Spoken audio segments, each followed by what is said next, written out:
On my granddaughter's 18th birthday, my eldest daughter placed a set of adoption papers beside the cake and asked the girl she had raised to erase her birth mother's name forever. There were 12 of us around Sarah's dining room table. The candles were still smoking. A silver balloon shaped like the number 18 kept brushing the ceiling fan, and every few seconds the fan pushed it away again. Mia sat at the head of the table wearing the blue sweater I had given her and the uncertain smile people wear when a celebration begins turning into a meeting. Sarah slid the papers toward her. "This is not a birthday obligation," she said. "It is a choice." Then she placed a fountain pen on top of the first page as though the choice had already been made. My daughter had raised Mia from the time she was 11 months old. Everyone at that table called Sarah her mother. Mia called her mom. The papers would make it official through an adult adoption and change Mia's legal surname from Bennett to Collins. Sarah described it as the final piece of a family that had been complete for years. Her husband, David, sat beside her with both hands folded around a coffee cup. He did not look happy. He looked like a man who had agreed to stand near a decision because he lacked the courage to stand inside it. Mia read the first page. Then she looked at me. "Grandpa, did you know about this?" I knew Sarah wanted to discuss it. "That is not what I asked." Mia had inherited that habit from her birth mother. Emily never allowed a soft answer to replace a hard one. It was one of the things I loved about her when she was young and resented when she used it against me. "No," I said. "I did not know the papers would be here tonight." Sarah's mouth tightened. "We have discussed this for months." "You discussed it with me," I said. "Mia is the person being adopted." Sarah turned toward her. "You do not have to sign anything tonight. But I wanted you to have the papers on the day you became an adult. I wanted you to know that you can choose the mother who stayed." No one spoke. The sentence was carefully built. It gave Sarah credit without directly naming Emily as the mother who left. After 17 years, none of us needed the name. Mia looked down at the adoption papers. Then she reached beneath her chair and lifted a faded cardboard shoebox onto the table.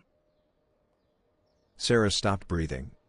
David's coffee cup touched the saucer with a sharp little sound. I had never seen the box before. "I found this in the attic," Mia said. "I was looking for baby pictures for the slideshow. It was behind the Christmas decorations, under a blanket, inside a cabinet with a broken lock." She removed the lid. Inside were envelopes. Dozens of them. Some were yellowed at the edges.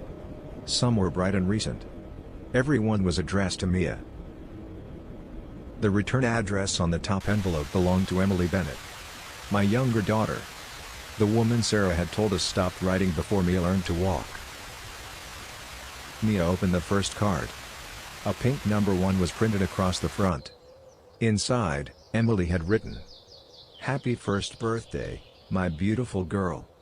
I am doing everything they asked me to do. I hope your grandfather will let me see you soon." Mia opened another. Then another. Second birthday. Third. Fourth. 17 cards for 17 birthdays. None had been opened. Several envelopes carried the words "Return to Sender." Beneath those words was my name. George Bennett. The handwriting looked like mine. Mia held one of them toward me. "Why did you send these back?" "I didn't. Your name is on them. I have never seen that envelope." Sarah stood. "These were not supposed to be kept." Mia looked at her. "That is what you have to say? Not that they are fake? Not that you never saw them?" Sarah's face changed. The warm, patient expression she used as a school principal disappeared. What remained was fear. "Emily was not well," she said. "She sent things when she was unstable. I was protecting you." "For 17 years?" Mia asked.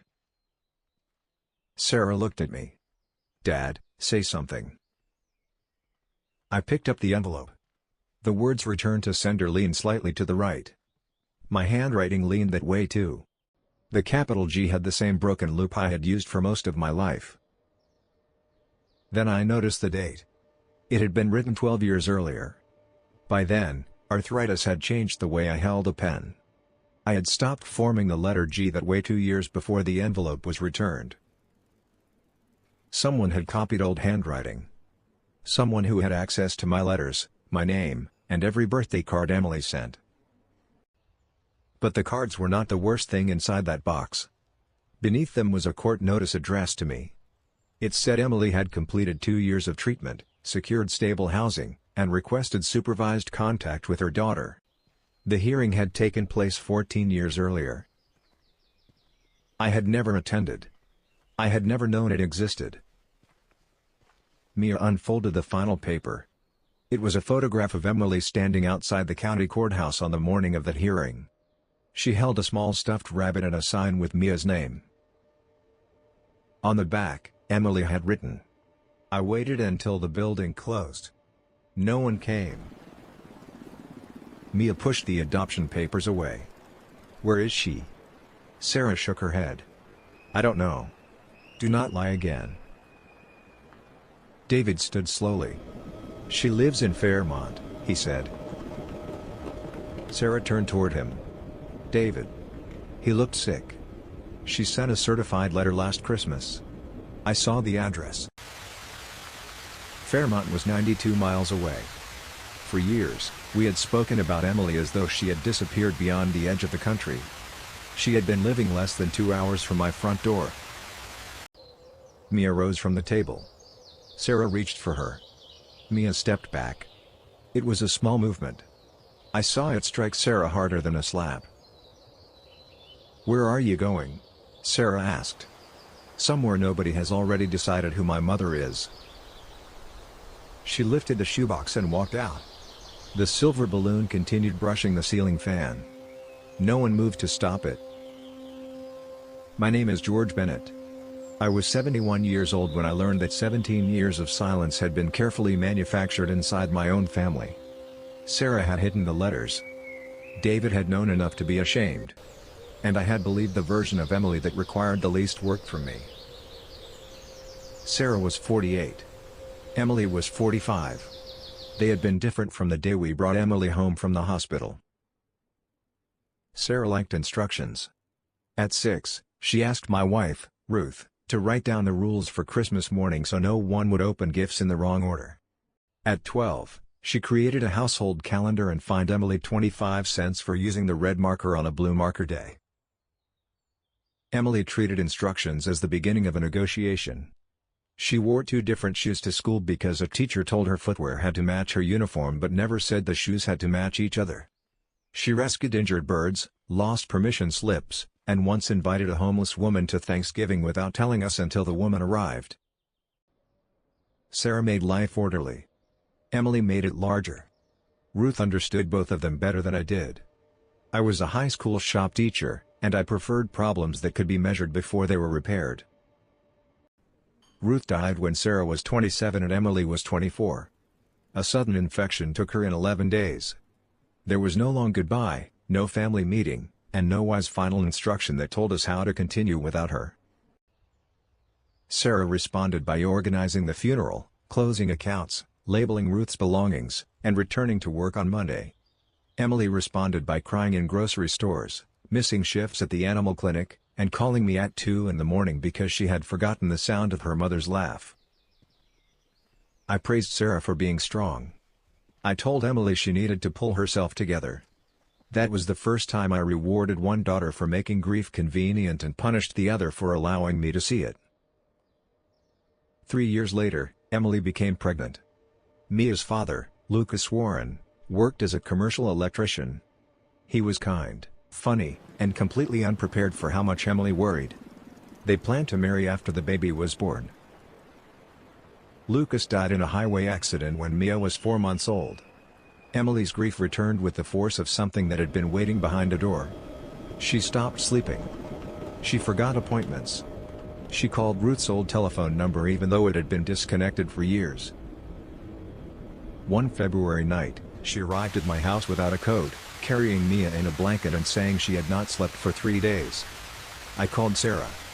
Sarah and David came immediately. At the hospital, Doctors said Emily was experiencing a severe mental health crisis complicated by grief and exhaustion. She agreed to inpatient treatment.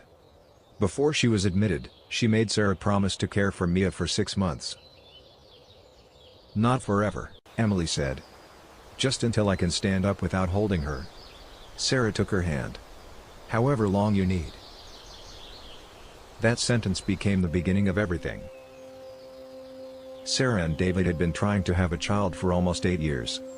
There had been appointments, procedures, hope, disappointment, and one pregnancy that ended before they told the family. They loved Mia immediately. No one considered that dangerous.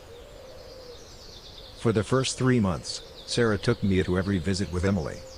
She brought photographs and described each new sound, tooth, and habit. Emily completed treatment, entered outpatient counseling, and found part-time work at a veterinary clinic. Then she missed a visit. Sarah said Emily never arrived. Emily said Sarah gave her the wrong time. The next visit ended badly. Mia cried when Emily held her. Emily became overwhelmed and accused Sarah of teaching the baby not to recognize her. Sarah left early. I told Emily she was making everything harder. She asked whether I remembered how Sarah had corrected every story since childhood until her version became the family record. I told her this was not childhood. A baby needed stability. Sarah nodded. Emily heard a verdict. At 6 months, the temporary care agreement expired. Emily wanted Mia returned gradually over 8 weeks. Sarah wanted another 6 months. The social worker recommended supervised contact while Emily continued treatment. I supported Sarah. I said one more year would not matter if Emily truly intended to remain well. Emily asked how many good months a mother needed before they counted more than one terrible night. I had no answer. Then Emily disappeared. At least, that was what Sarah told me. She said Emily stopped attending counseling, changed telephone numbers, missed 3 supervised visits, left her apartment without providing an address. I called the number I had. It was disconnected. I drove to the apartment. Another family lived there. I sent a letter to the clinic. It came back unopened. Sarah obtained permanent guardianship when Mia was 2. She told the court Emily's location was unknown. I signed an affidavit stating that I had not seen my daughter in 14 months. That statement was true. I never asked whether Sarah knew more than I did. Mia grew up in Sarah and David's house. It was a good house. That detail mattered.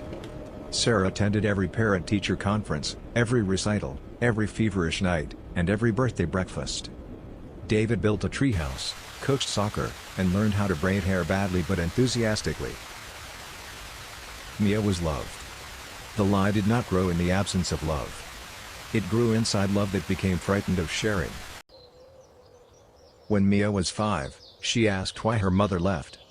Sarah said Emily was sick and could not take care of her. That was true. When Mia was 8, she asked why Emily never called.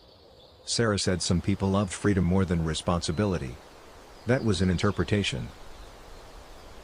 By 13, Mia had stopped asking. Emily became a cautionary story told in one sentence. Your birth mother was troubled, and Sarah saved you. I repeated that story. Not often. Not cruelly. But enough. The morning after the birthday dinner, I drove to Sarah's house. The silver balloon had lost air and rested against the dining room floor. The adoption papers remained beside the cake. Someone had removed the fountain pen. Sarah stood at the kitchen counter in yesterday's clothes. David was gone. Mia had spent the night with her friend Chloe. Where did you get Emily's letters? I asked. Sarah stared at the sink. They were sent to this house. Why? Because this was Mia's address. Why did you keep them? I don't know. That is not true. Sarah turned. What do you want me to say? That I enjoyed hiding birthday cards from a child? That I spent 17 years planning to ruin my own family? I kept them because throwing them away felt cruel. Returning them was not cruel? I needed Emily to stop. Why? Because every envelope started the same week of fear again. Sarah gripped the edge of the counter. She would write that she was stable.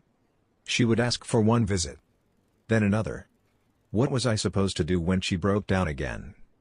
Hand Mia back and wait for the next emergency? You could have let a court decide. A court did decide. After you hid the hearing notice from me. Sarah looked at me. You would have gone. Yes. You would have believed her because she was crying. I might have listened. You always confused listening to Emily with loving her. The accusation struck harder than I expected. For years, Sarah had believed Emily's visible pain earned attention while her own discipline made her invisible. I had never considered that the daughter I praised for needing nothing might have interpreted praise as permission to remain alone. I loved both of you. You trusted me to fix everything. You loved her enough to forgive everything. Those are not the same thing. No, I said. They are not. Sarah looked surprised. She had prepared for denial. Agreement left her with the part she still owned. Did you copy my handwriting? Her eyes moved toward the dining room. On some envelopes. How many? I don't remember. How many, Sarah? Most of them. I sat down. She had written my name on letters from a daughter who already believed I had chosen against her. Each returned envelope had been another message for me that I never sent. Sarah began crying. I was protecting a child. You were protecting your place in her life. At first, those were the same thing. At first. The words stayed between us. They admitted more than Sarah intended. When did they stop being the same? I asked. She wiped her face. I don't know. Yes, you do.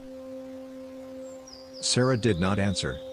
That was when I understood the real question was not why she hid the first card. The real question was why she hid the 17th. I left Sarah's house with 3 things. A copy of the courthouse notice. The address from Emily's most recent certified letter. And the knowledge that asking Sarah for the truth would only produce the part she had already decided I could survive. I called Mia from the car. She answered on the 4th ring. Did you know? No. Did you ever send Mom's letters back? The word Mom stopped me. For 18 years, Mia had used that word only for Sarah. Now she was testing it against a woman she had not seen since infancy. I did not return those cards, I said. But there is something I need to tell you. What? After one of Emily's early visits went badly, I wrote her a letter. I told her to stop using you to prove she was better. I said she should give you peace until she could offer stability. Mia became quiet. Did she stop because of you? I don't know yet.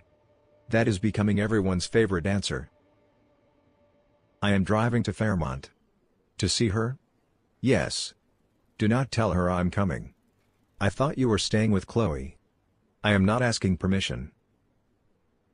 40 minutes later, Mia climbed into my truck at a gas station near the highway. She carried the shoebox on her lap. She had not changed from the night before. A smear of blue icing remained on one sleeve of her sweater. For the first 20 miles, neither of us spoke. Mia read the cards in order.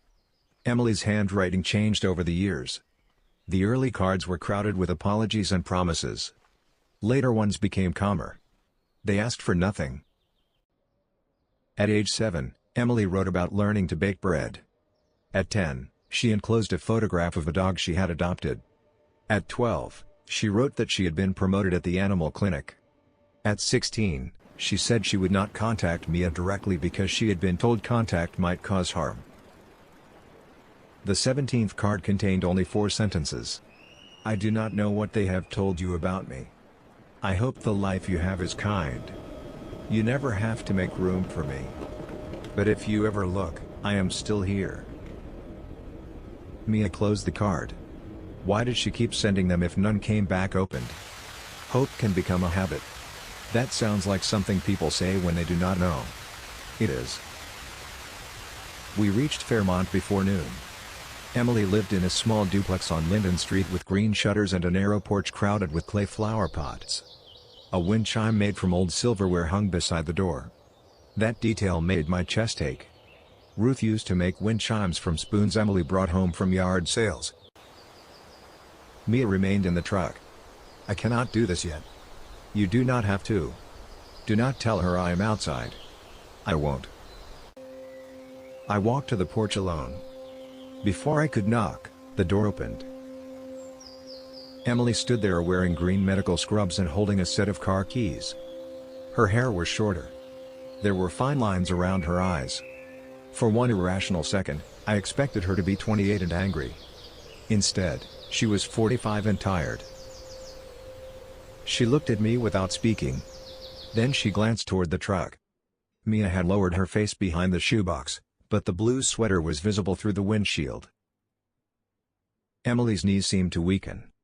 She held the doorframe. "Is that her? She is not ready to come inside. Does she know I'm here?" "Yes." Emily covered her mouth. I had imagined this meeting during the drive. In every version, she accused me first. Instead, her first question was, "Is she safe?" "Yes." "Is Sarah with her?" "No." Emily closed her eyes.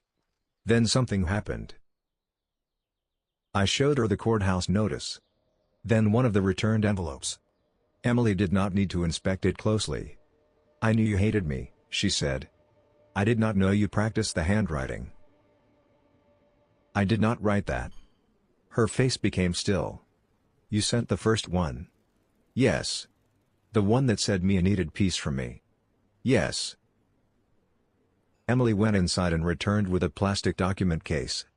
She placed it on a porch chair. Inside were copies of every letter she had sent, every certified mail receipt, and every document connected to Mia's guardianship. She removed my letter. I recognized the yellow paper from a legal pad I used in the shop classroom. My words were angrier than I remembered. "Stop making the child responsible for proving you have changed.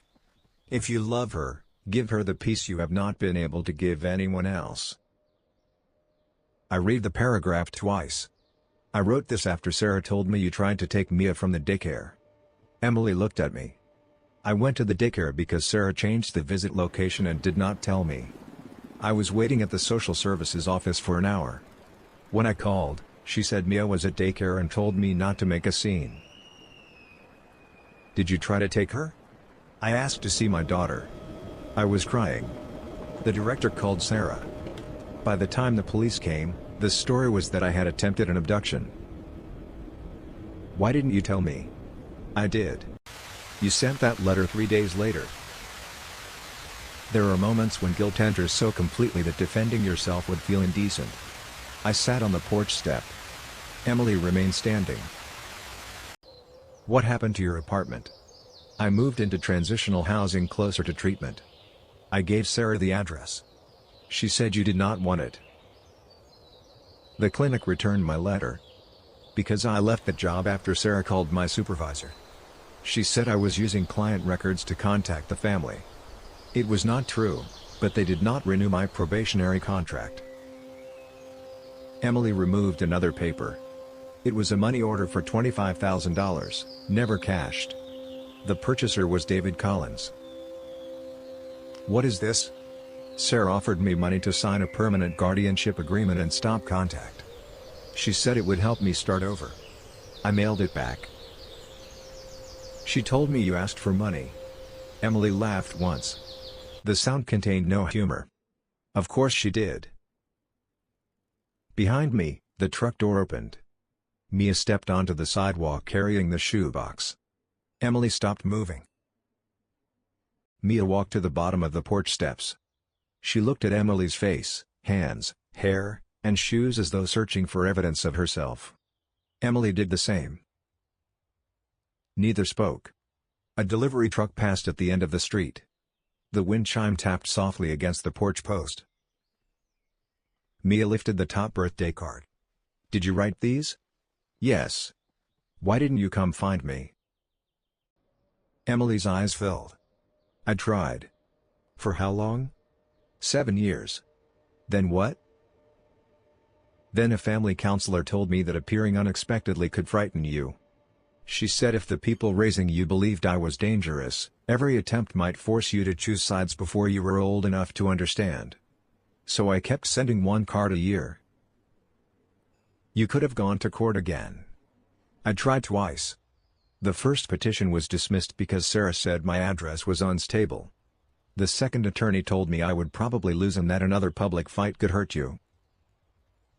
Mia's voice became harder. So you gave up? Yes.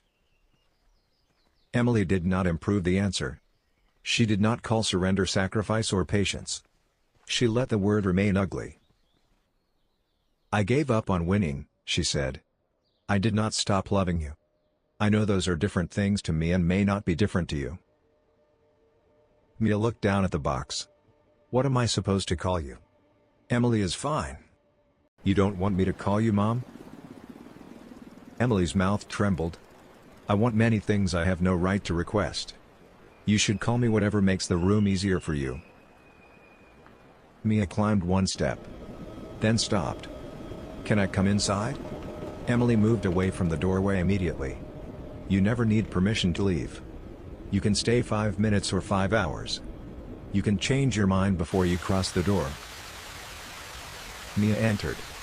I remained on the porch. For most of my life, I believed being a father meant entering every difficult room. That day, it meant understanding when the room did not belong to me. Mia stayed inside for 1 hour and 23 minutes. I know because I watched the dashboard clock change while sitting in the truck. I did not listen at the door. I considered it twice. When she returned, her face was swollen from crying. Emily followed her to the porch but did not step onto the sidewalk. They had exchanged telephone numbers. Nothing else had been decided. On the drive home, Mia looked through the photographs Emily had given her. There were no secret pictures taken from a distance. No evidence that Emily had watched school plays from parked cars or followed us through grocery stores. Only photographs of the life Emily built after losing access to Mia. A rented room with a mattress on the floor. A certificate from a veterinary assistant program. A small apartment. The first dog she helped deliver during an emergency shift. A group photograph from 10 years of employment at the same clinic.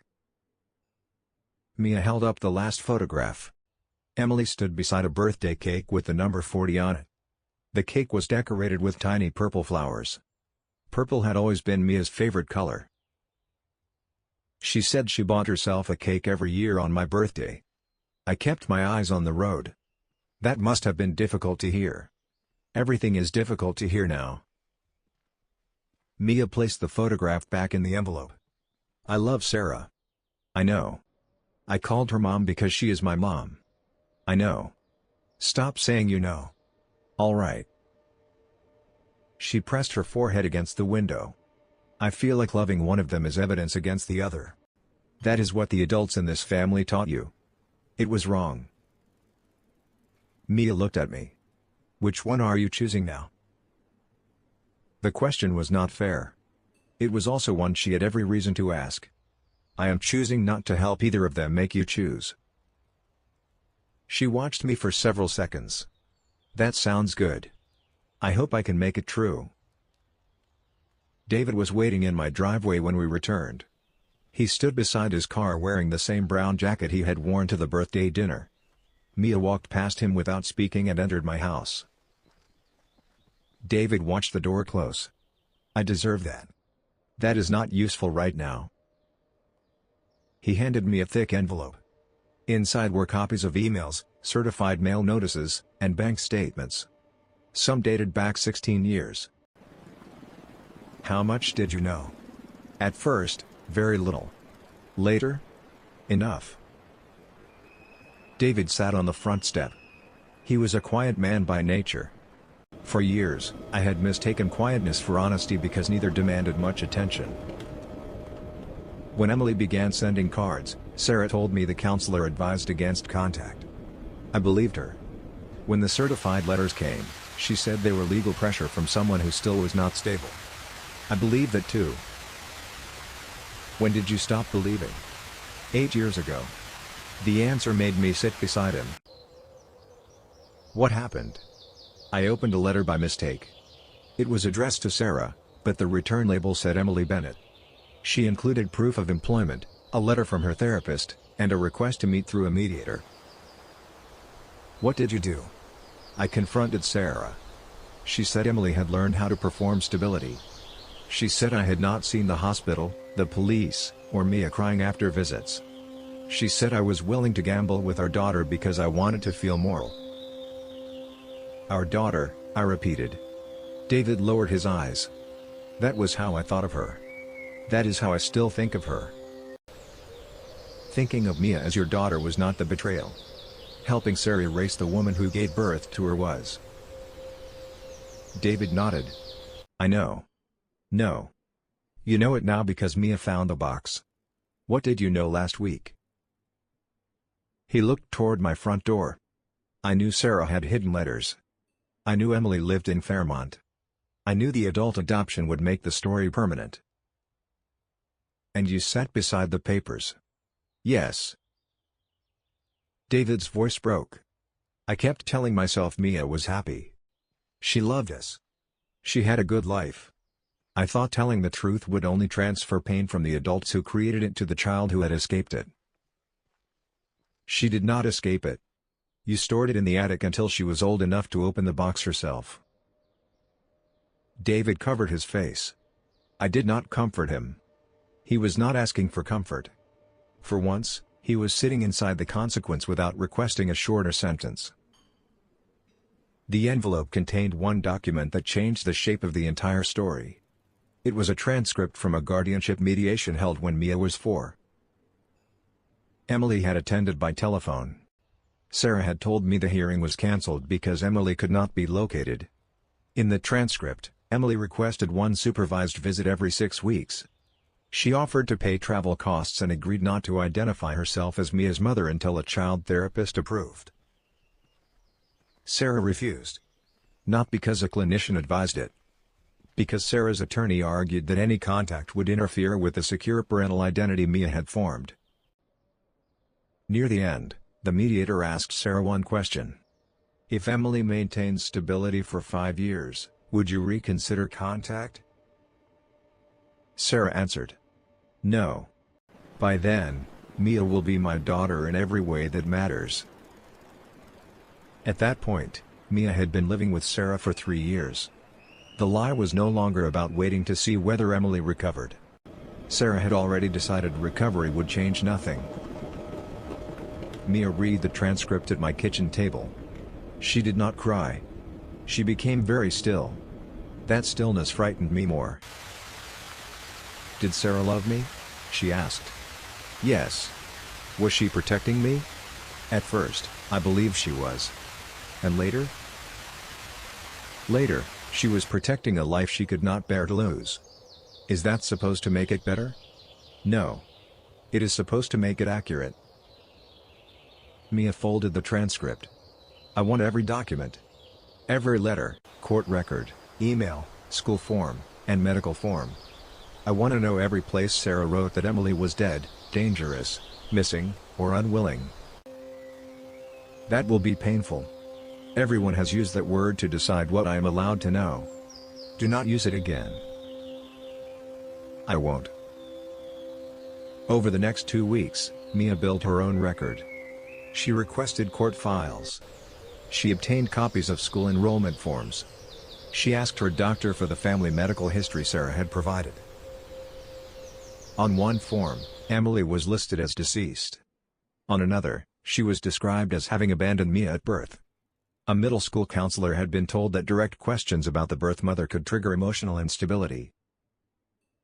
Sarah had not merely hidden Emily. She had constructed an entire system in which curiosity itself looked dangerous. Mia stayed in my spare room. She attended school, completed scholarship applications, and went to work at the bookstore as though her life had not divided into before and after. At night, she called Emily. Their first conversations lasted 10 minutes. Then 20. Then an hour. Emily never called without asking first. She did not send childhood photographs of herself unless Mia requested them. She did not tell Mia that they shared the same laugh, though they did. She had spent years imagining contact. Now she treated every new step like something fragile that belonged to Mia. Sarah called every day. Mia did not answer. Sarah sent flowers. Mia asked me to give them to the nursing home across the street. Sarah wrote a 12-page letter. Mia placed it unopened in the shoebox.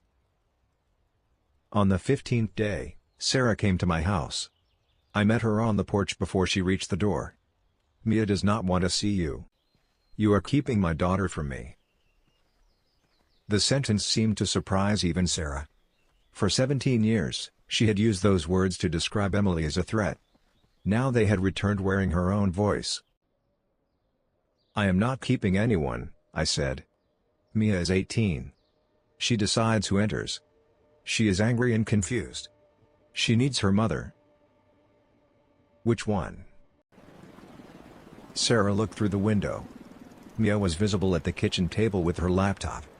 She is mine, Sarah whispered. No, I said. She loves you. You raised her. You are part of her in ways nobody can remove. But she is not yours.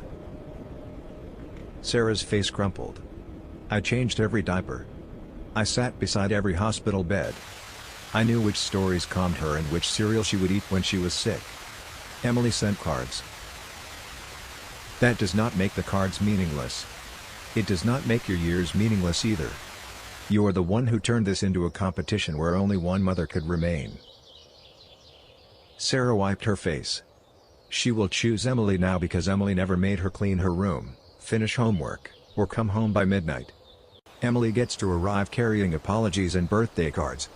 I carried the ordinary years. There it was. The fear beneath every hidden envelope. Sarah believed the person who performed motherhood could still lose the title to the person who gave birth. Instead of trusting Mia to understand complexity, she had made complexity impossible. The ordinary years matter, I said. They may be the reason Mia eventually speaks to you again. But you cannot use them as payment for her right to know where she came from. Sarah looked at the front door.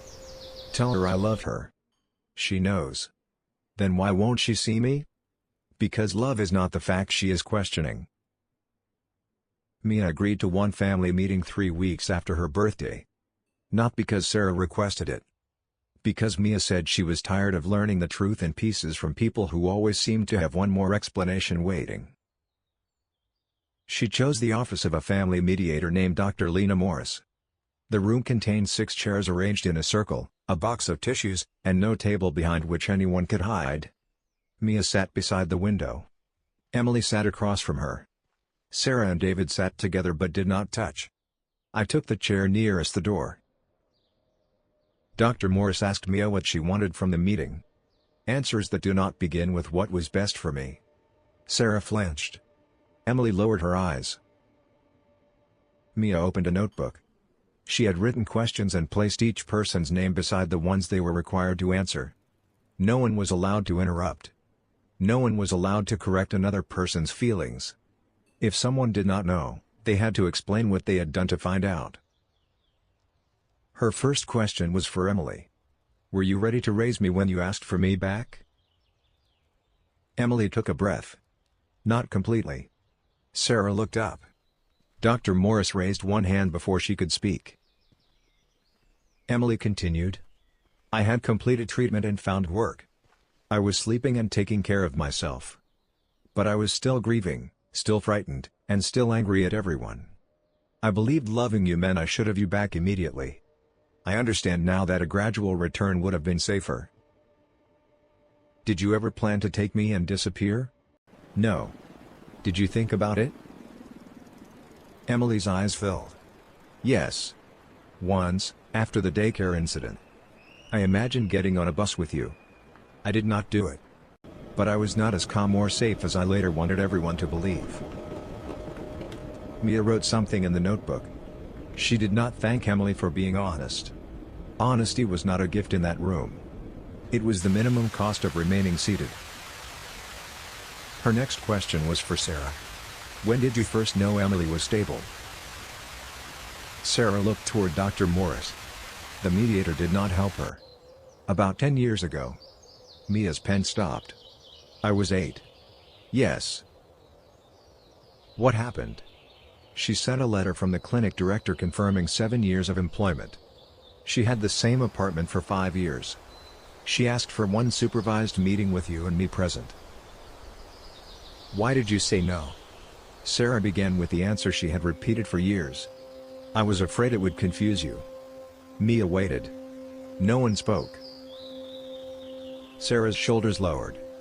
And I was afraid you would love her. The room became silent. Emily covered her mouth. David stared at the carpet. Sarah continued.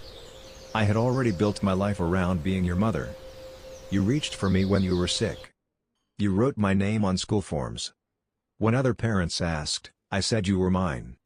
Every year made telling the truth feel more dangerous. Dangerous to me? Mia asked. Sarah shook her head. To me. Mia's face changed. It was not relief. It was the pain of finally receiving the answer she had already suspected. Did you ever plan to tell me? Many times. When? After middle school. Then after high school. Then after the adoption. So after I signed papers saying you were my only mother, you were going to tell me that choice had been manufactured? Sarah began crying. I kept waiting for a time when the truth would cost less. Mia closed the notebook. You kept waiting until it would cost me everything. Sarah reached toward her. Mia moved her chair back. Do not ask me to comfort you for answering. Sarah lowered her hand. That movement became the first honest act she performed in the room. Mia turned to David. Why did you stay quiet? Because I was afraid of losing you and Sarah. You watched me sign birthday cards to a dead woman. Yes. You watched me say I did not care about the mother who abandoned me. Yes. And you said nothing. Yes. David did not explain further. Sometimes a person finally understands that more context would only be another request for mercy. Then Mia looked at me. Why did you believe Sarah every time? I had rehearsed the answer. It still felt inadequate. Because Sarah made difficult situations feel organized. Emily made them feel more difficult. I confused the person who reduced my fear with the person telling the truth. Did you love Emily less? No. Did you trust her less? Yes. Did she earn some of that? Yes. Did you keep distrusting her after the evidence changed? Yes. Emily looked at me. There were years inside that look. I could not repair them with the correct answers in one afternoon. Mia opened the notebook again. I am not signing the adoption papers. Sarah closed her eyes. That does not mean I am choosing Emily instead of you. It means I am done signing documents written by adults who already decided what my life means. She turned toward Emily. I want to know you. I do not promise to call you Mom. I do not promise to forgive you for stopping. And I do not want you to tell people we have been reunited. We have met. Emily nodded through tears. We have met. Mia looked at Sarah. I need you to correct every record that says Emily is dead or abandoned me at birth. I want every document you kept. I want no contact for 3 months. 3 months? Sarah whispered. You took 17 years. I am asking for 90 days. The meeting ended without hugs. No one said we had made progress. Progress is a word adults often use when they want pain to become productive before it has finished being pain. Sarah honored the 90 days. She did not call. She sent no flowers. Each Friday, she delivered one labeled box of documents to Dr. Morris's office. She corrected the medical forms and school records. She wrote letters to the relatives she had told Emily disappeared voluntarily. The corrections did not restore Emily's reputation completely. Some relatives had repeated the old story for so long that changing it felt like admitting their own cruelty. A few apologized. Others became suddenly interested in privacy. David moved into an apartment near his office. He and Sarah did not divorce, but they stopped pretending his silence had been passive. He began individual counseling and wrote Mia one letter containing no request for an answer. Emily and Mia met once each week. The first meeting took place at a coffee shop and lasted 40 minutes. The second took place at the animal clinic, where Mia watched Emily calm a frightened dog after surgery. The third was cancelled by Mia because she felt overwhelmed. Emily answered with one sentence. "Thank you for telling me instead of disappearing." Mia showed me the message. I think she wrote that for herself too. Probably. Is that manipulative? Not every sentence with two meanings is a trap. Mia eventually asked Emily about Lucas. Emily gave her photographs, stories, and the name of Lucas's older sister in Oregon. She did not turn a dead man into proof that they belonged together. She let Mia decide what to do with the information. At the end of 90 days, Sarah waited outside my house. Mia had agreed to meet her on the porch for 20 minutes. Sarah arrived 10 minutes early and remained in her car until the exact time. I stayed inside. Through the window, I saw Sarah hand Mia a key. Later, Mia told me it was the key to the attic cabinet. Sarah had replaced the broken lock but left the cabinet empty. "I will never hide anything there again," Sarah said. Mia answered. "The cabinet was not the problem." Sarah nodded. For once, she did not improve the apology. A year passed. Mia graduated from high school and chose a university 3 hours away. Sarah attended the ceremony. Emily attended too. They sat in different sections because Mia wanted to look into the crowd without seeing a contest. Afterward, there were 2 separate photographs. One with Sarah and David. One with Emily and me. Then Mia asked a stranger to take one photograph of all 5 of us. Sarah stood at one end. Emily stood at the other. Mia stood in the middle. No one placed an arm around her until she reached for us first. The photograph did not prove forgiveness.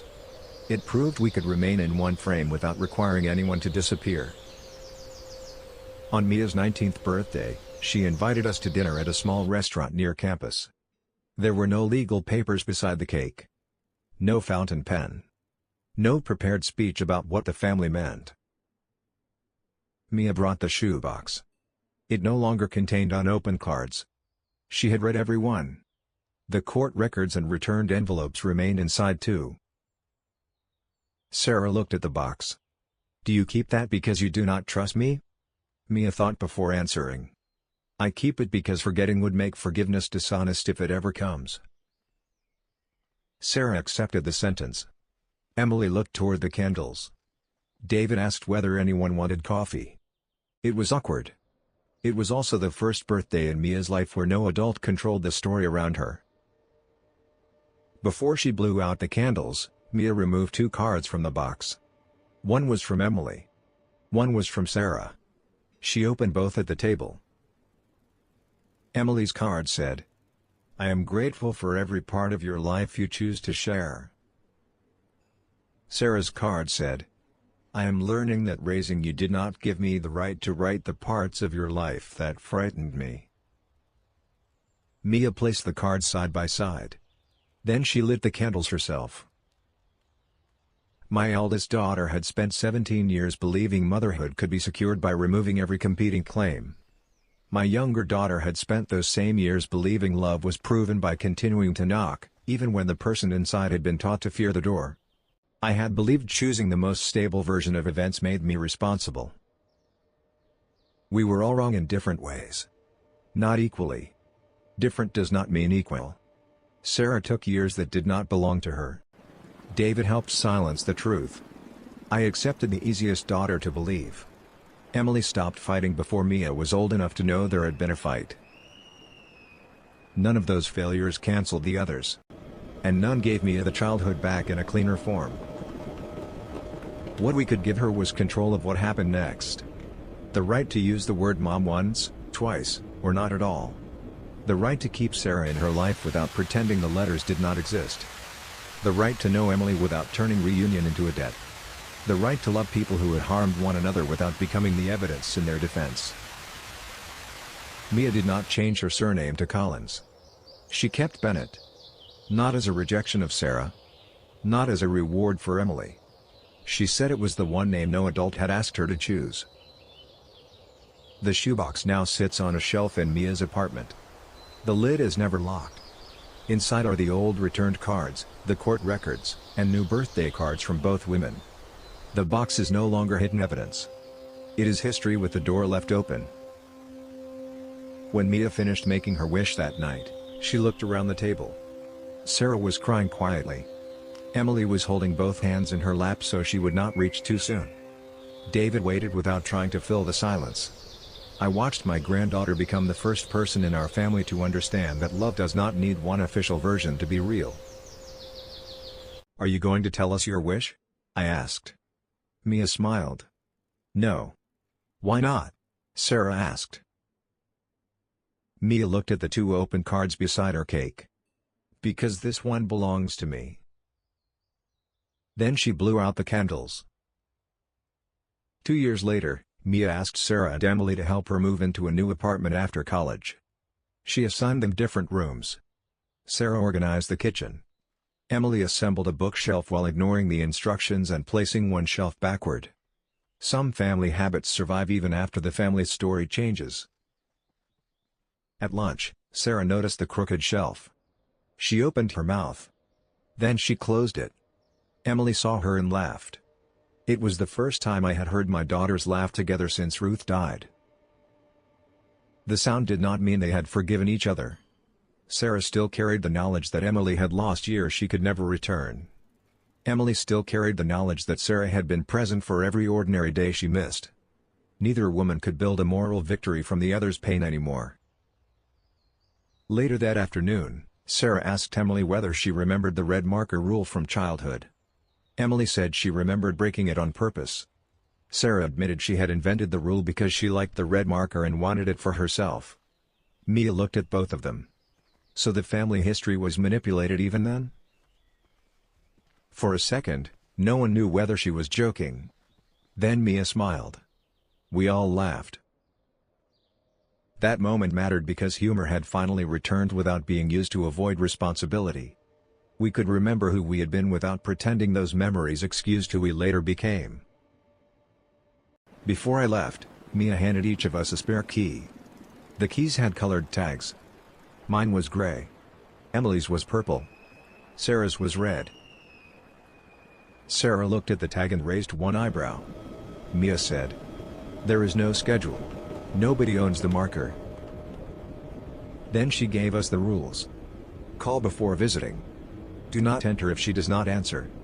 Do not rearrange anything without permission. And never use the key as proof that we were entitled to come inside. We all agreed. For once, the rules in our family had been written by the person whose life they controlled.